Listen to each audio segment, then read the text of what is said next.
आता बघा इथं काय करायचंय, आता आपण सुपरलेटिव्ह डिग्रीचं आता आपण पॉझिटिव्ह डिग्री करायला लागलोय.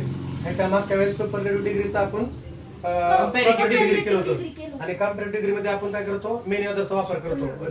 सब्जेक्ट आहे तसा, हेल्पिंग वर्ब आहे तसं, नंतर पुन्हा त्याच्या पुढचा भाग घेऊन आपण मेनी ऑर्डरचा वापर करतो. आता इथं काय करायचंय, वाक्याची सुरुवात. आता ज्यावेळेस आपण सुपरलेटिव्हचं पॉझिटिव्ह डिग्री करतो तर वाक्याची सुरुवात आपला पहिला नियम सांगताय की वाक्याची सुरुवात व्हेरी फ्यू न करायची. Very few.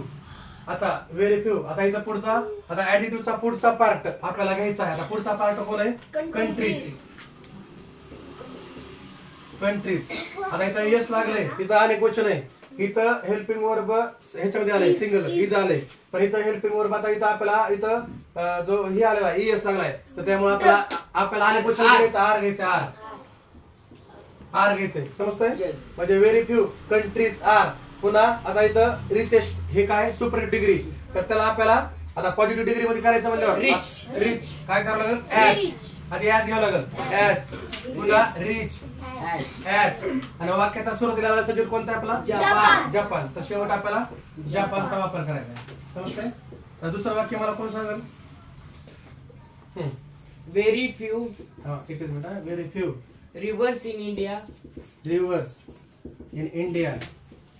इज कसं येईल, आता इथं यस लागलाय, आर. हा long. as long as the Ganga. तिसरा कोण सांगा होता, तिसरा. हा सांगा.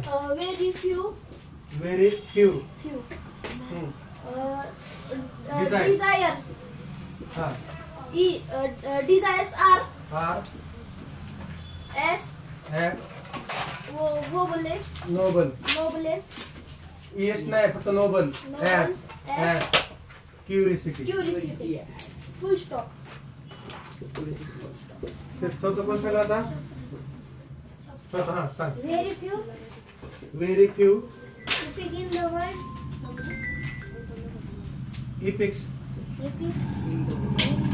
Epics in the world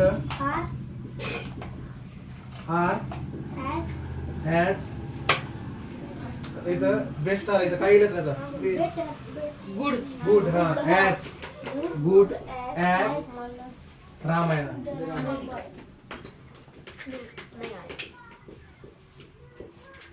समजतंय? पुन्हा शेवटचं कोण सांगला होता. हा very few examination.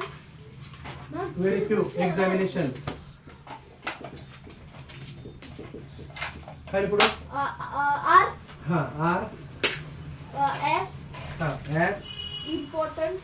important as yes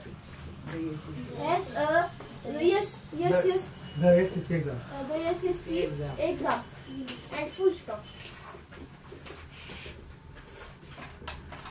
म्हणजे आता आपण काय बघितलं की आधी वाक्याची सुरुवात व्हेरी फ्यू न केली. ज्यावेळेस आपल्याला सुपर डिग्रीचा पॉझिटिव्ह डिग्री करायचंय तर वाक्याची सुरुवात आपण व्हेरी फ्यू न केली. त्याच्यानंतर ऍडिटिव्हचा पुढचा पार्ट जो आहे तो आपण आहे तसा घेतला. त्याच्यानंतर तो पार्ट जो आहे तो एक वचन मध्ये का अनेक वचन ते पाहायचा आहे, तर त्याला एस प्रत्यय लागला का ते बघायचंय. आणि वाक्य कोणत्या काळात आहे, इथे सगळे सिंपल प्रेझेंटचे वाक्य. इथं जर वाद आला असतं तर आपल्या इथं वेअर घ्यावं लागलं असतं. समजतंय? इथं जर वाद आला असतं तर आपल्या इथं वेअर घ्यावं लागलं असतं, पण आपल्याला काळानुसार आपल्याला त्याच्यामध्ये चेंज करायचंय. पण त्यामुळे इथं करता इथं ES लागलाय, मग त्यामुळे इथं आपण आर घेतलं आणि परत ऍज. आणि इथं EST हे सुपर डिग्री, तर त्याला आपण पॉझिटिव्ह डिग्री मध्ये कन्वर्ट केलं. तर त्याच्यामध्ये ऍज, रिच, ऍज आणि जपान. आणि अशा प्रकारे आपण हे सगळे वाक्य आज केले. तर आज नवीन टॉपिक कोणता बघितला, सुपर डिग्री.